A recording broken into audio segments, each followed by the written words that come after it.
So, good afternoon, everyone. So, thank you again for taking the time to join us for today's session, Workplace Nutrition and Preventive Wellness for Long-Term Health. So, in today's fast-paced corporate environment, many of us spend long hours at our desks, often sitting more than we do. And over time, this lifestyle can take a toll on our bodies, particularly our physical well-being and long-term health.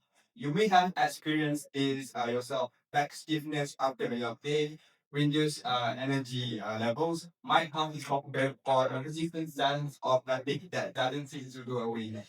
And these are no longer isolated issues, but increasingly common challenges among working professionals. That's why today's conversation is so content and will be a story how nutrition, fitness training, and self-awareness all play a role in supporting your overall well-being, not just in the short term, but for long-term sustainability in our everyday 9 to 5 routines. So I'm joined by two experts from different but complementary fields today. First, we have Mr. Marcus Woon, the freelance fitness trainer who specializes in strength training for working adults, including those in perimenopause, menopause, and elderly groups. And also with us is Ms. Masfara, a founder of a diet planning and nutrition consultancy, Diet Ideas, which focus on personalized dietary strategies to improve health outcomes. And together, they'll be sharing practical insights and realistic strategies that we can all start applying, even with a busy work schedule. So let's get started. The speakers ready? Oh yeah. Okay, cool. So, Mr. Marcus and Miss Farah, we have compiled a set of questions to be asked today, and we hope we can learn a lot directly from the experts today. So maybe we can start with our fine gentleman here first. Okay. So let's get started. Oh yes. Okay. So for the first question from Mr. Marcus, many working adults facing spending long hours seated. So from your perspective as a physical trainer, how is this 9 to 5 lifestyle actually affect our physical well-being and overall long-term health in the long run? For working at us most of the time, right, they are always on a seated position. They are not in a very ergonomic position. So what it will affect is your posture issue first. So most of the time individuals they will talk about I have a lower back pain, I have a very weird hips pain whatsoever. It's all because of the way you sit. So you see the basically your lower back, right? It's just a symptom of your issue. Actually coming from your pelvic muscle, your glutes muscle, and your hip extensor muscle. So for the ladies, right, just do bear in mind that if you're crossing your legs often in the office, please do bear in mind not to cross too much. All right. So that will cause your hips muscles, your hip flexor will be tilted. That's why the way you stand, right? What we call is a one short long leg in the Cantonese term. So the way you stand, the way you seated, it will cause a little bit effect. It will affect your lower back.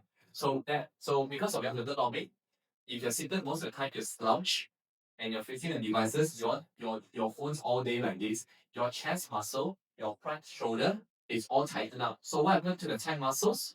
It pulls you in. So it makes your back muscle very weak and because our body is a center of mass, we are the center of mass, right? When you are slouching too much with your devices in an unergonomic positions, you will cause a lot of loading or stress on your lower back because your lower back is the one holding you this position. Do you see now I'm in this line and I self forward? You see that the huge gap of distance over there. So it means right your lower back is very weak. And you're seated too long, you see your glute muscle is very weak. Your glutes muscle is the one holding the pelvic muscles, the pelvic bone. It's like the fundamental foundation for your dominion. If everything is all crumble, everything is all crumble from the thoracic, your lumbar, your cervical, everything all crumble. So it does really affect the time. That was usually a posture movement and weaken muscles posture. Even also weaken the way you breathe as well because you're slouched in this position. You are actually compressing your lungs in a way you can't breathe better. So if you try yourself, everybody, if you compare like this, you're breathing. And I sit upright and breathe this way. This one kind of feel more natural and you're able to inhale, you're able to expand your lungs better. So that way your O2 intake is way better. So means all O2 intake into your system, all O2 intake into your brain, you feel fresh, you feel more focused, and you're able to be more productive in your 9 to 5 hours. So yeah, these are the most of the common my patients, I will call them, and they came to me all the time to say I have all these issues and everything. So that's why my strengthening program, I always assess their weakness first, rather than just like thinking, okay, let's do exercise, let's do exercise. So these are the common mistakes. Sorry, these are the common physical weaknesses that I always experience and I always consult with my patients. Okay, yeah, thank you, Mr. Marcus, for their insightful perspective. So now building on that, since lifestyle and nutrition go hand in hand, and we have a dietitian with us today, Ms. Farah, I'd like to ask another extra question. So, like, what do you typically observe about the eating habits of working adults, and what does this tell us about their long-term health risk, maybe from the nutrition side? Yeah. So for most, based on our experience, most of the working adult, they have the tendency to rely on coffee. Yeah, that's number one. And at the same time, some of them also have a tendency to eat to skip their meals because of the meetings. So, but if they because they keep on drinking coffee, so it causes them potentially to have an energy crash. So when they have energy crash, so potentially when they eat later, it will be the meals potentially also imbalance. Like for example, we supposedly to have like 50% of the carbs, 30% of the fat, and 20% of the protein, but the composition is not aligned. Simply because of their lifestyle, number one, and also not enough sleep. Yeah, so this is most of the time what we have observed in working adult. And also one of the uh one of the important things that potentially causing weight gain in working adult is their eating habit, their snacking habits, especially during the tea time. Yeah, so when this is happening, potentially they will have a tendency to get weight gain, or we call it as a normal to almost hygienic environment. So potentially, even though they look at not look their body looks like a normal BMI, but actually their visceral fat is already higher. For the fat composition is also higher. Yeah, so that's all. Okay. So thank you, Ms. Clara, because that's a very important point, especially on how everyday food choices can significantly influence our long-term outcomes. So now let's expand the dialogue to the next question. So the next question is for Mr. Marcus. So this one will be like touching more on the warning signs. So what are some common physical or lifestyle warning signs that people often ignore, but actually indicate that your body is under stress from prolonged sitting or poor habits? Just like I already mentioned, it's always about the low back issue. And even they talk about, oh, I have a very, in addition to that, not just the lower back, it's also extended to your traps muscle, the muscle that's holding your neck. So it does affect as well. So as I mentioned, if you're in the unergonomic condition, right, the way you sit, the way you're holding your devices and working, right, as I mentioned, not only is loading to your lower back, your trans muscle, the neck muscle, it holds this position to sustain this position. Actually, I don't blame you guys because this is a very common habit. Even I do practice it as well. So I will always like, be mindful that okay, I start to start in my traps start to go down. What I need to do, I need to sit well, sit straight, upright, relax my shoulders, give a bit of a stretch, some movement, left and right, just to make sure that everything is loosened up. So these are quite uncommon uh posture issues, common physical issues that I always face with my patients as also because most of the time they are 9 to 5 working adults like who you are right now, ladies and gentlemen.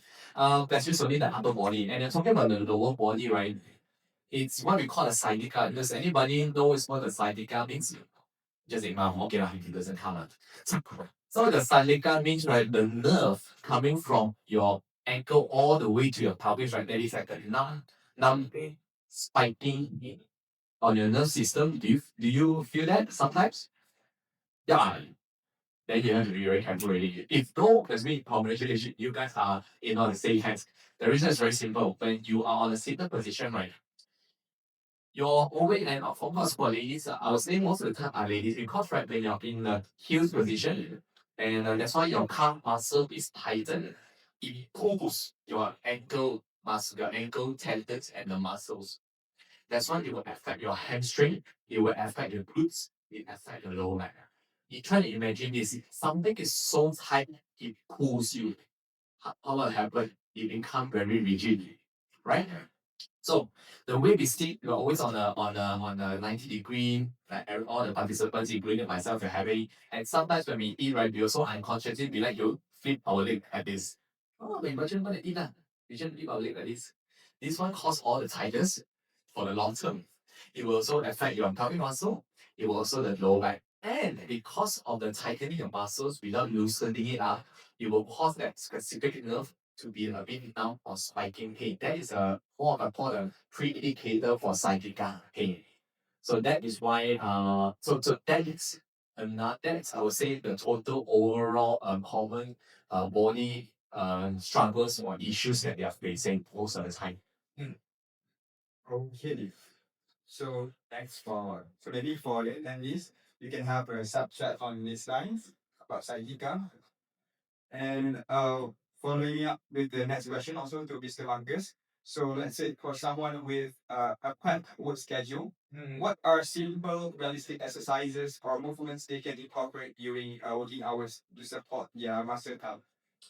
You can spend about 5 to 10 minutes like a water break or I call it a movement break. So as I mentioned, with the question one and question two, right, you're always in a fixed position. That's why you feel very rigid. You feel very hard. Your muscles very hard. You don't feel very flexible. You don't feel very fluid most of the time, right? So you take this like every hour, you take about 5 to 10 minutes water break. Not just walk around, to relieve yourself to the toilet, right? You can do a little bit of a stretching movement, some opening up the chest movement, and a little bit of a squat exercise, some calf raise exercise. Because after eating, right, your glycogen, your food will tend to stay in your body. Without movement, right, it will tend to become it will store as fats. Correct me if I'm wrong, Miss Farah, so they will have high glycogen, high glucose, right? They will store as fats if you're not moving around. Means you're not utilizing that nutrition, that extra glucose, the glycogen in your system, it stores as fat. So by doing a little bit of some movement every 5 to 10 minutes, an hour a day, rather from the 9 to 5, right? 9 hours as means you just spend like what nine sessions of 10 minutes a day, to do this movement is just to prevent. Don't get me wrong, you're not fixing it, you just to prevent only. How you gonna fix it is another phase that you need to go through in order to get stronger body. But all these are for now, I can recommend is to prevent first from worsening. So 5 to 10 minutes of simple chest open up exercises, some squats which I can demo later, and you can do a little bit of like a calf pump, sitting down, try to stretch your neck a little bit. And of course, just walk around your office or even your commute space or walking to your lunch because the steps are very important. Not just only helping you to count the calories, it's also helping you to make sure that your heart is beating, the cardiovascular is sustained, and able to bring the O2 and the fresh blood all over to your body rather than just sitting down. So yeah, I would suggest 5 to 10 minutes. Mm. Okay, thanks, Mr. Marcus. So I can agree more with the points that you have elaborated. So during my early days working here as corporate worker, I just like diagnosed with sciatica. So when I go to the doctor, so the first thing like she asks is about my lifestyle. So it's about a transition period from becoming a full-time student to a full-time corporate worker. So I've experienced this for at least 3 months. So trust me, it's something that you won't wish even for your worst enemy. So, the quick fix is quite simple, just like what Mr. Marcus said. So we can remain seated for 20 minutes straight. So after 20 minutes, the doctor will advise me to something like walk around, do a simple stretching. So when you found me walking around after 20 minutes, please know that I'm trying to. Okay. So yeah. So thanks you for the like celebrations on the heart. So I think like for those who haven't experienced this kind of like condition before, please be aware to always have checked yourself. Okay. So moving on to the following question. This one is to Miss Ara. So how does actually daily nutrition influence energy levels, focus, and physical recovery for someone working in a high stress office environment? Before I answer that question, before I come to this place, right, I kept on thinking, should I wear sport shoes or should I wear heels? Because I'm sitting next to the fitness trainer, so I always feel like every time he says something. All right, so for your question just now is about daily nutrition habit, right? Yeah. So for us as a dietitian, there's a difference between dietitians and nutritionists. So nutritionists, they are able to talk with general public because usually their advisors are general. For us dietitian, we are quite comfortable talking one on one because in order for us to talk, we have to understand their whole lifestyle that only we are able to give the right recommendation. So but I'm trying my best to see this lady in front of me. So I'll just see her as my point of reference when it comes to eating habit, right? Yeah. So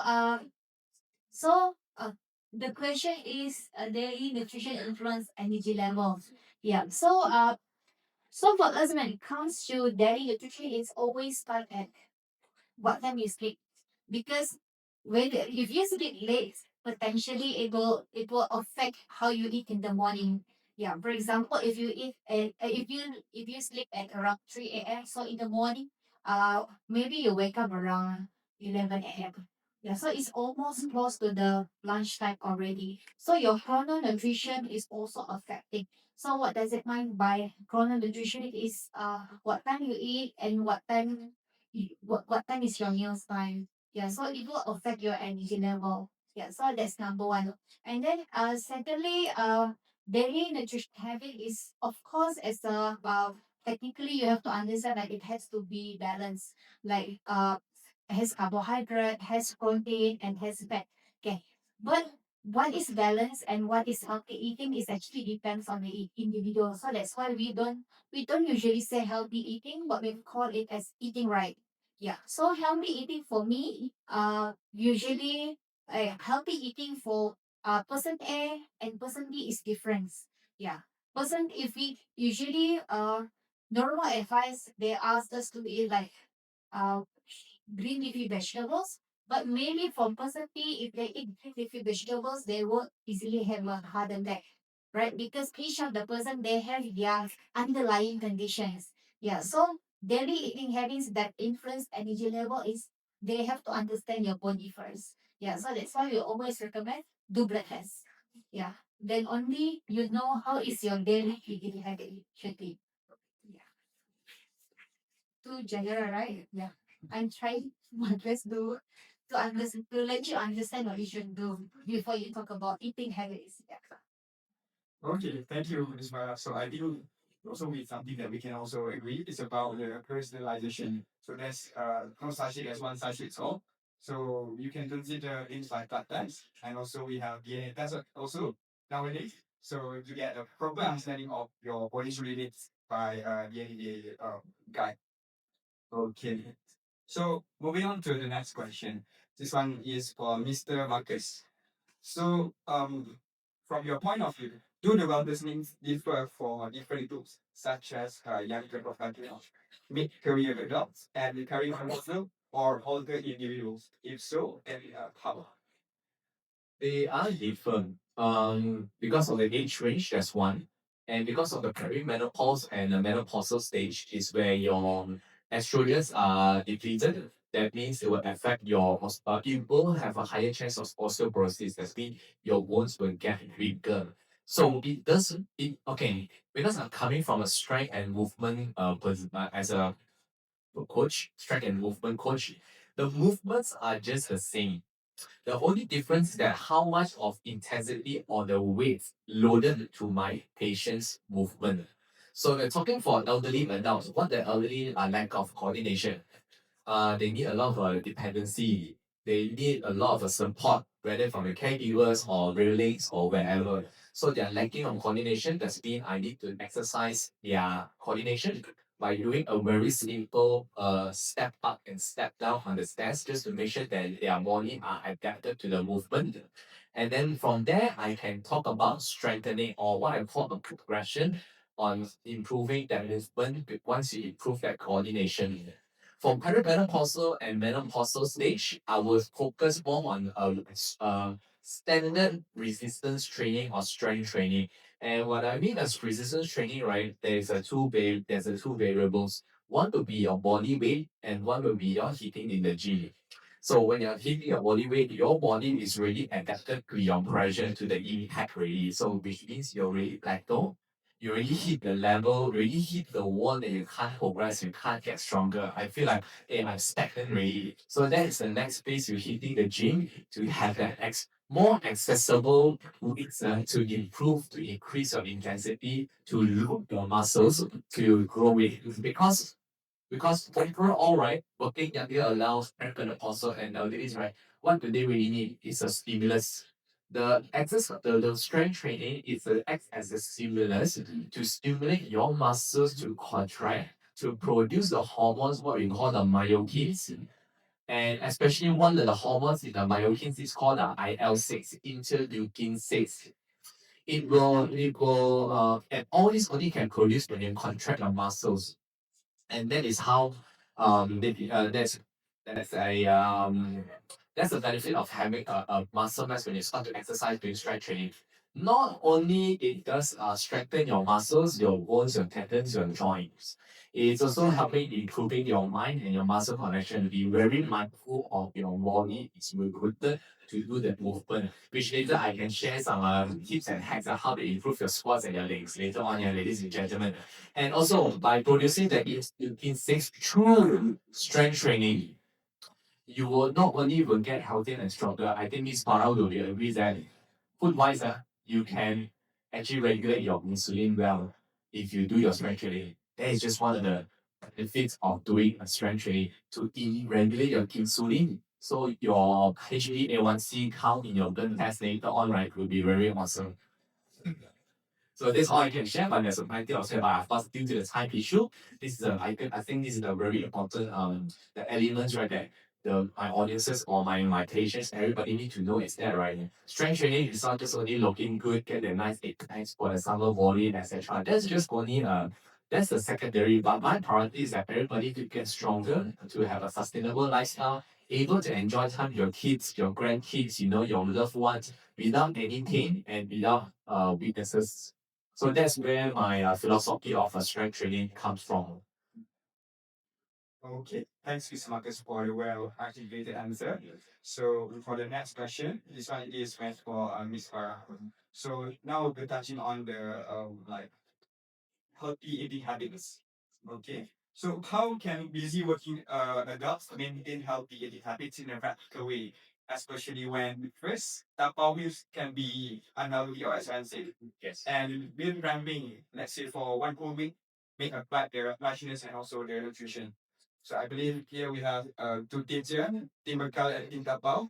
So hopefully we can learn something from this harm. All right. So team Apple and team Ingrid. Yeah. Okay. Okay. So again, everyone, let's get to the basic. So usually in our definition, it's not eating healthy, but eating right. Okay, so for us, usually we don't really talk about calories that much, but we talk about food exchanges. Yeah, so when we talk about food exchanges, it will help you to eat right, which eventually helps you to eat healthy. So what does it mean? Most of the people in Malaysia, right, before I touch on the meal prep and Napaulo, most of the people in Malaysia when they start dieting, they will tiba-tiba nak makan green, and then eating stew, right? But usually we eat Malaysian, we eat Malaysian way. We eat curry, we eat our all those things that we usually in Malaysia eat, right? Yeah. So during breakfast suddenly they don't eat they do not want to eat roti canai but they eat oat, right? So we don't see sustainability in that. Yeah, because we are forcing ourselves to eat something that we're not used to eat. So that's why we use the concept of food exchanges. What does it mean by food exchanges? Is one exchange of your carbohydrate. okay, is equals to 15 grams. So that means if you're eating, if you want like if you're on diet or if you if you are in the journey of eating healthy or eating right, okay, if and you do not want to eat rice, but you want to eat roti canai, is also okay, right? As long as you understand your body formula. What does it mean by body formula? It's not merely on calories, but how many exchanges you can eat, exchanges of carbohydrate, exchanges of fat, and exchanges of protein that you can eat in a day. So example, for lunchtime, for breakfast time, you only eat like 4 exchanges of carbohydrate. What does it mean? 1 exchanges of carbs is equals to 1 scoop of your rice, and it's equals to three pieces of cream cracker, and it equals to half of your roti canai, or it is also equals to 1 slices of bread. Right? So this is what we call as carbohydrate exchanges. So you are free to choose any of these exchanges and put it into your eating habits. Okay, so similar like protein and fat. Okay, you can come with diet either dietitian in order to understand well. Come understand your body formulation so that you know what eating on tapau ke ataupun meal prep. Okay, so this is the foundation that we have to understand. And secondly, tapau.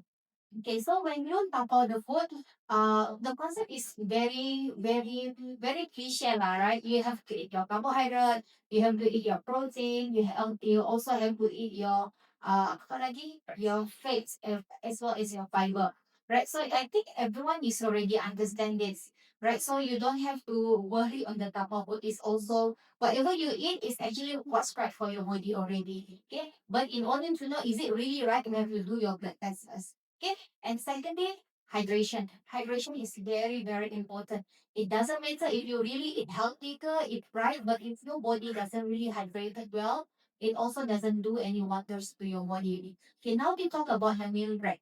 Okay, so I think when it comes to meal prep, people have some of the misconception that think uh frozen food is not good, right? Or eating one week earlier is not good.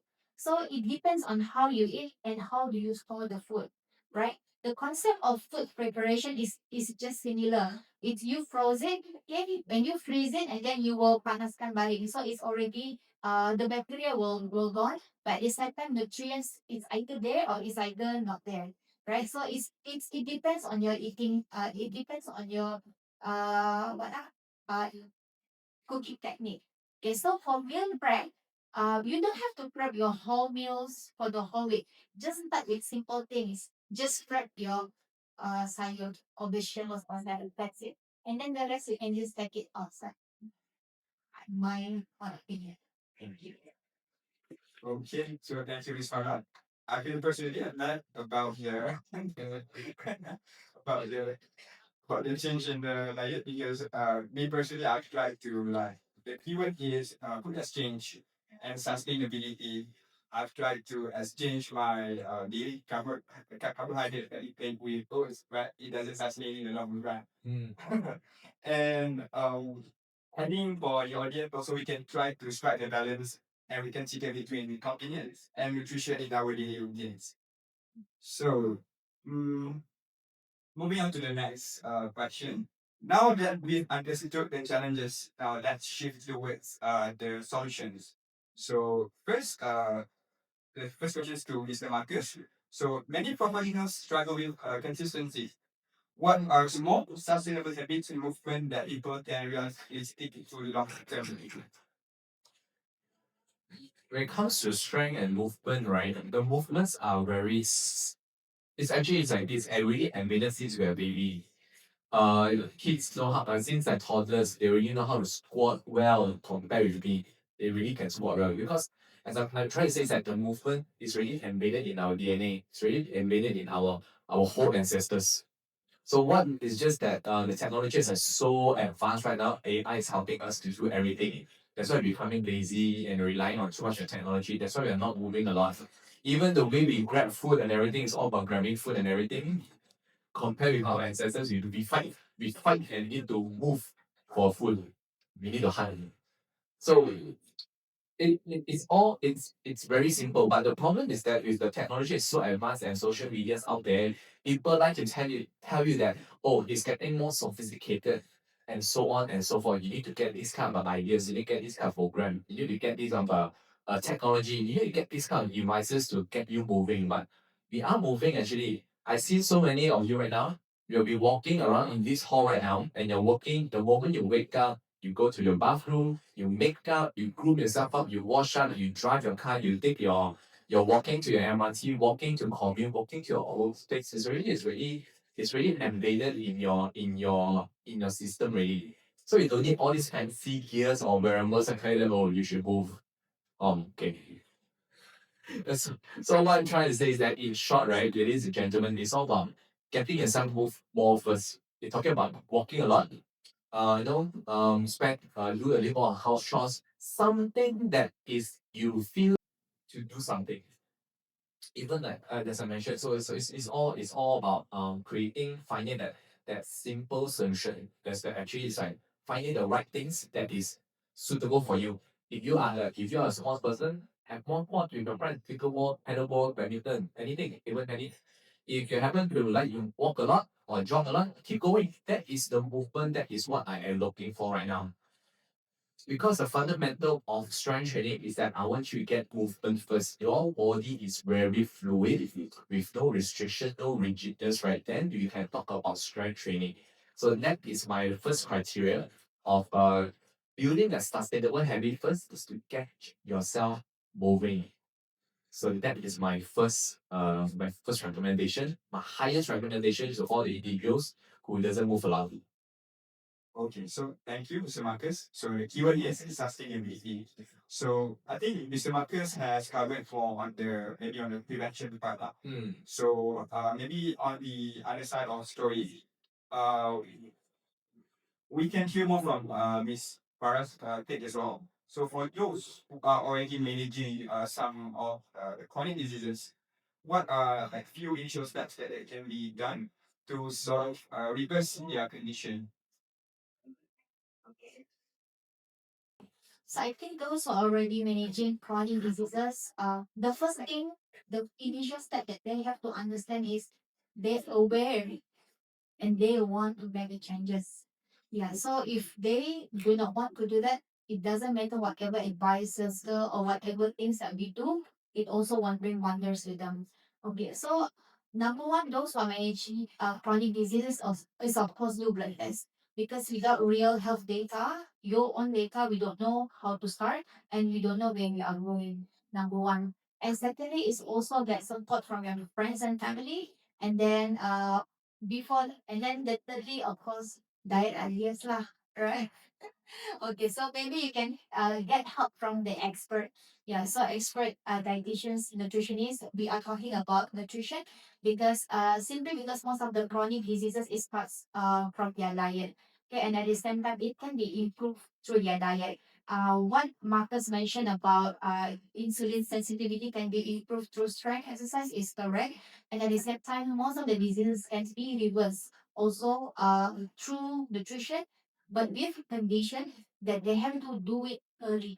If they have done it like more than 3 years, 4 years, with until 10 years, it's very hard for us to reverse it. Example, those with diabetes. Okay, in diet ideas, 73% of our newly diagnosed diabetes stop medication intake with the approval of their doctors. But we see those who are after 3 years or 4 years, dia punya insulin is not, it's very hard for us to help us improve improve it. Okay, and at the same time, because of uh their their hormones, okay, and at the same time their insulin sensitivity lah, yeah, it's not as good as before. Right. So understanding the condition and let that person have awareness and wants to be helped. Okay, so thank you, Ms. Bara. So the key takeaways is awareness, seek for medical, like professionals, uh, medical professionals help, and also start early. So, okay, as we approach the end of today's dialogue session, I'm sure that all of us have gained many valuable insights from our speakers, from understanding how modern working lifestyles affect our physical well-being to recognizing the importance of healthy eating habits. So today's discussion has certainly given us a lot to reflect on. So to sum up before going, let's wrap this with final question for both of our speakers. So if there's one simple change every working adult should start tomorrow toward their health, what would it be? So I'd like to first invite Mr. Marcus to share from the physical and lifestyle perspective, followed by Luis Farah from the dietary and nutrition side. One simple change. I think I'm always an advocate of movement. So just get yourself moving. Everybody get yourself moving. You will feel very different. Trust me. When you start to move, your body will thank you with all, you know, for many years to come, your body will really thank you. So there's nothing much of a rocket science to talk about lah. Right? So it's all about movement. Movement. Sit down, walk, squats, jump a little bit, play sports. Movement. We humans are meant to be moved. Otherwise, right, how come our ancestors time, how come they move too high? For survival, for what? We can use the AI or ChatGPT to come up with a robot chef to cook for us. No, right? Because technologies can't really replace us everything. They can't really replace us everything. It's always back to the basic. Oh, don't have that rocket science. Don't overcomplicate everything. Back to the basics. Just get a basic movement. Get yourself going for that at a sustainable rate. Your body will thank you in many years to come. So this is my highest advocate advice to everybody who was listening today. Okay, thank you. Now maybe we can hear more from Ms. Farah on the dietary and nutrition side. Uh, so it's not really dietary, but I I would suggest to sleep well and hydrate yourself. That's it. Sorry, when it comes to hydrate, it is water, right? Not coffee, not No, juice, no, not no. anything. Drink plain water. Sleep well, drink plain water, and it will improve your overall health. Yeah, including the way you eat. Okay. Okay, see, just like simple tweak into your lifestyle can make a really big difference. Okay, so thank you, Mr. Marcus and Ms. Farah, for those insightful and practical perspectives. So I think one key takeaways from today's session is that maintaining good workplace health doesn't require drastic changes, but rather small, consistent actions supported by personalized strategies, whether it is improving daily habits, incorporating simple movements into our routine, or making more mindful nutritional choices. So for many of us in the corporate setting, the challenge isn't always awareness, it is sustainability. And what we've heard today really reinforces that taking care of our bodies can be both realistic and achievable, even with a busy schedule. So to add one here, perhaps the question to reflect on is what is one small change you can start today?